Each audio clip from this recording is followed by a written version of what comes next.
about this feeling, baby, we're invincible.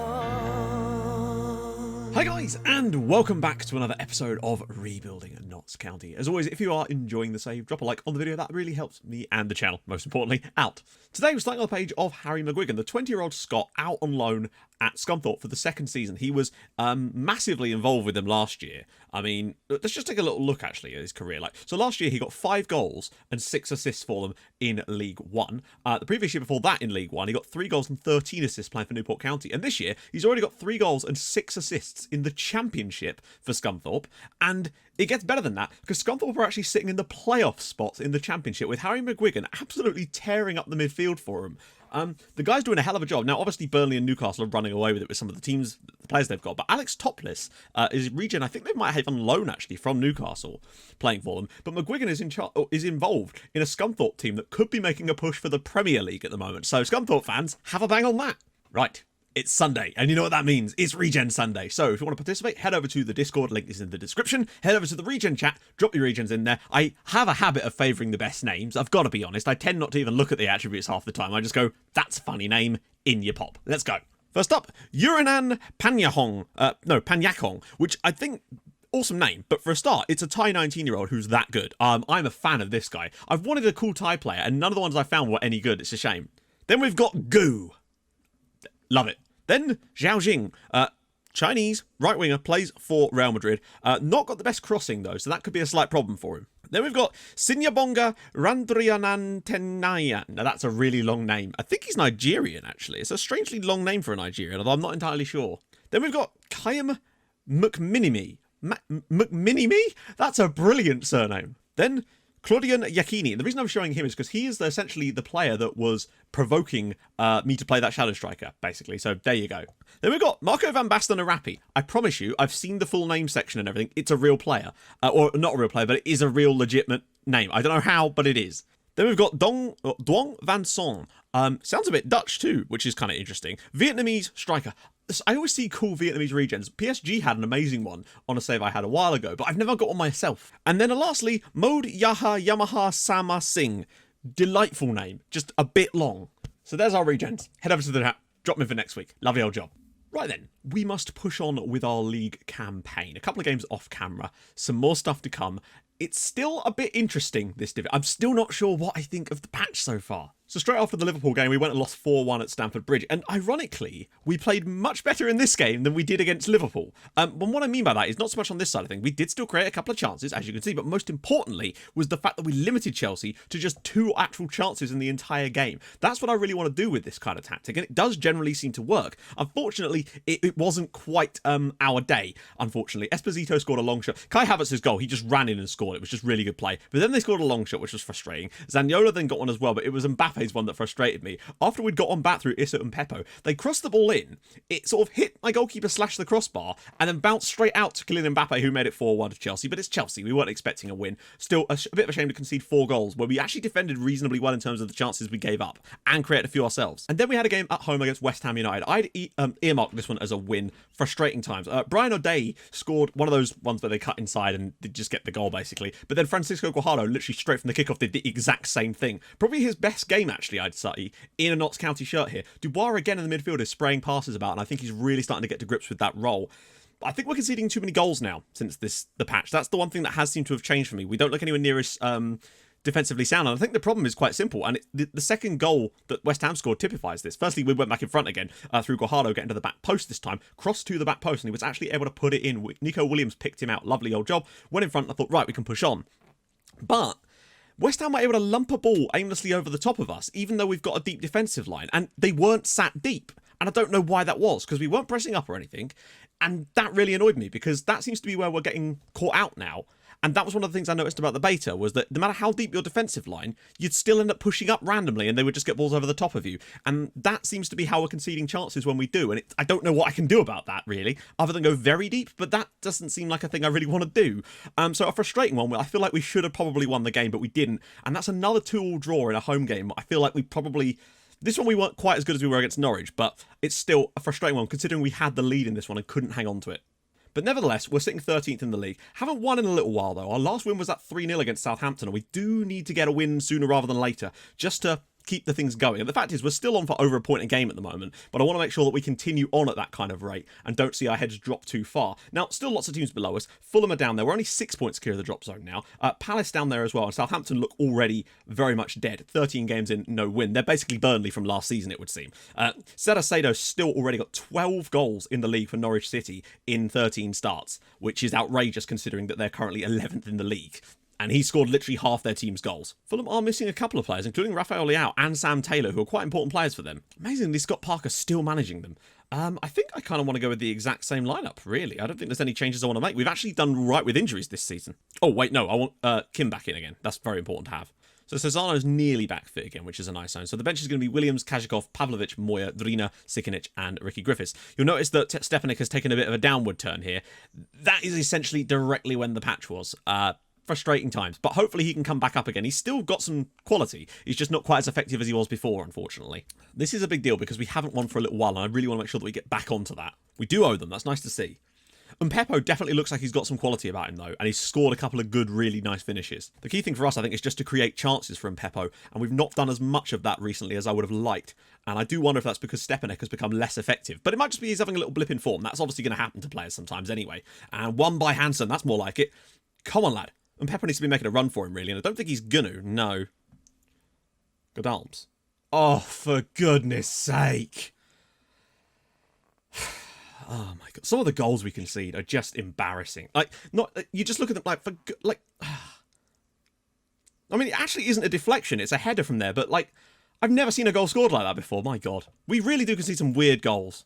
I wish he'd just drive at them. Turn around and drive. Ferguson. Hansen. Stepanek. He's going to shoot, isn't he? Nope. Ferguson. Hansen. This is going to lead to a nonsense long shot, isn't it? Ferguson. Stepanek. Can he drill it across the box to someone? He might. Does. Guajardo! And Hansen gets the shot away. Nice work. Really nice. Dubois. Hansen. Go on, spread that ball to Stepanek. There we go. Chance for him to run at the defenders a little bit. He's cutting inside again. And it's going outside this time. And it's another good strike, but it's just not going to bother the goalkeeper. Guajardo. Lots of men in the box for him to aim for. And Dong is in there. And that is 2. That's 1-1. That's a really nice goal. That's almost identical to the goal that we scored, I think, against Watford. Guajardo with the ball whipped in, Dong making a lovely run at the back post, and there we go. Lovely dub. Lovely old job. Like someone said, ding dong, the goal has been scored. And Mpepo will get... Oh, I thought he wasn't going to get that for a second, but he has now. He has got it. Lots of room for Stepanek. He's in. It's going to be a tight angle. He scored. Thomas Stepanek makes it 2-1 to Notts County. We've scored twice right on the stroke of half time. And that is his first goal from actually getting into one of those situations. And the ironic thing about this is that is the most difficult angle I think I've seen him shoot from this season. Perhaps not quite, but like normally he's shooting from there, but he's just taking that extra touch. Great finish in the bottom corner. I don't care though. Fulham 1, Notts County 2, and Stepanek gives us the lead. Massive goal. But I still think it's going to cost us. Hughes. Maybe we should drop back, but then...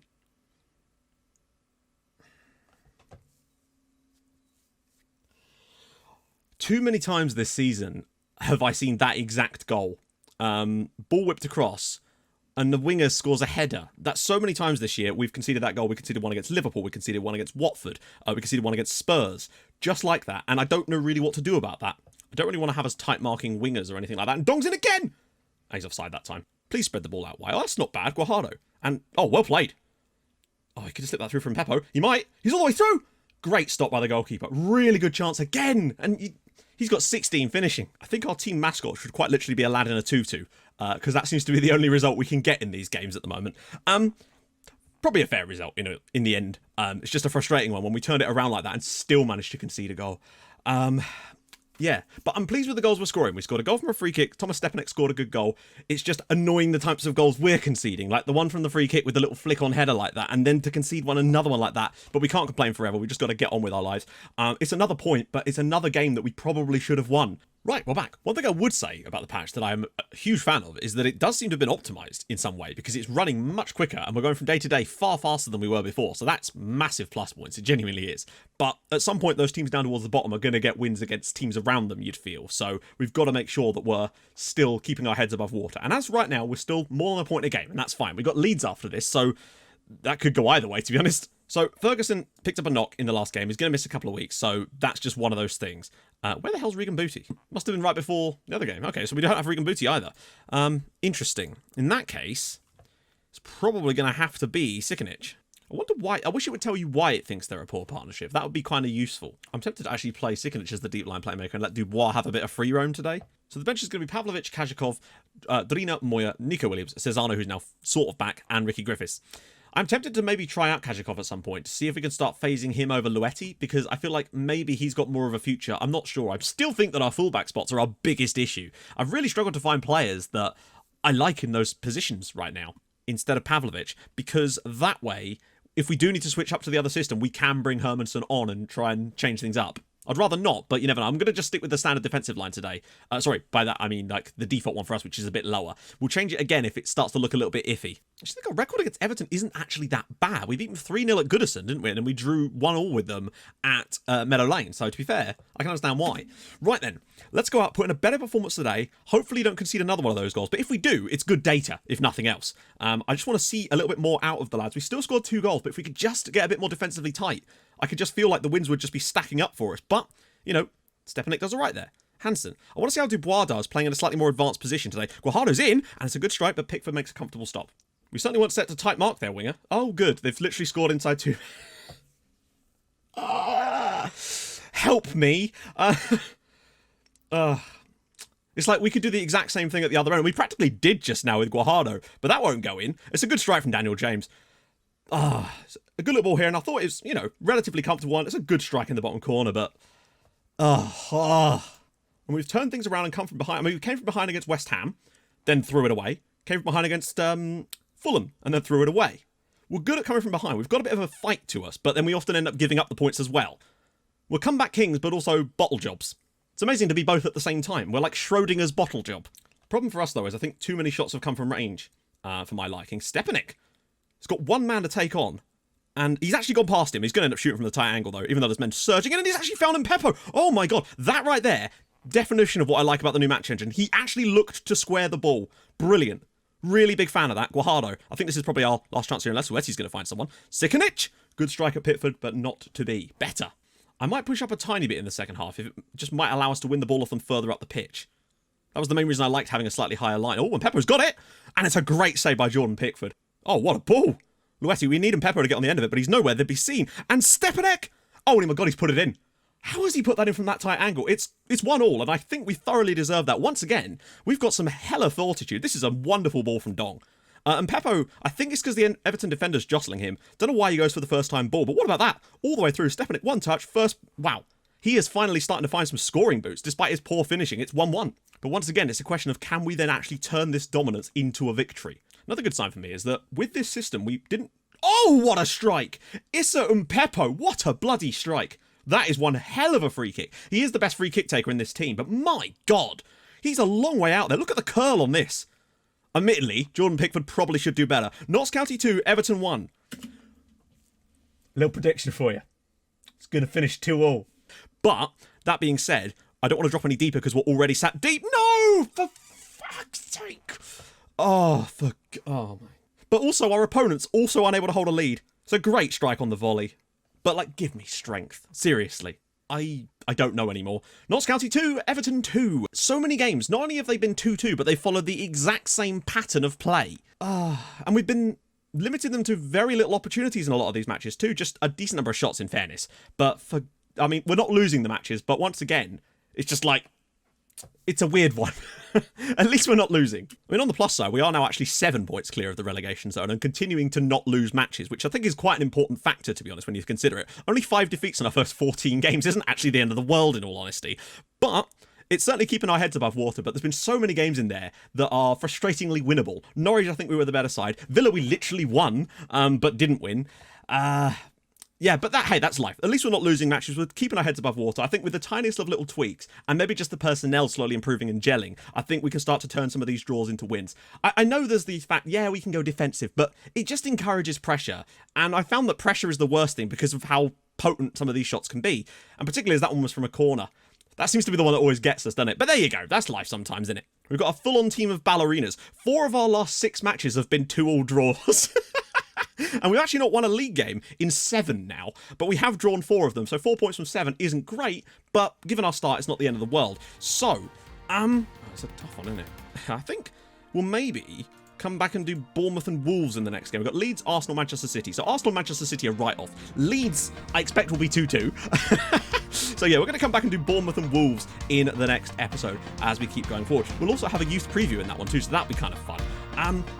We definitely need to get a victory at some point and just try to keep a clean sheet for crying out loud. But there you go. If you've enjoyed this episode, drop a like. That'd be glorious. If you're new to the channel, subscribe. That'd be great as well. And I will see you guys in the next episode. As always, hold your gun, capybara. Thank you so much for watching. Bye-bye. I'll be flying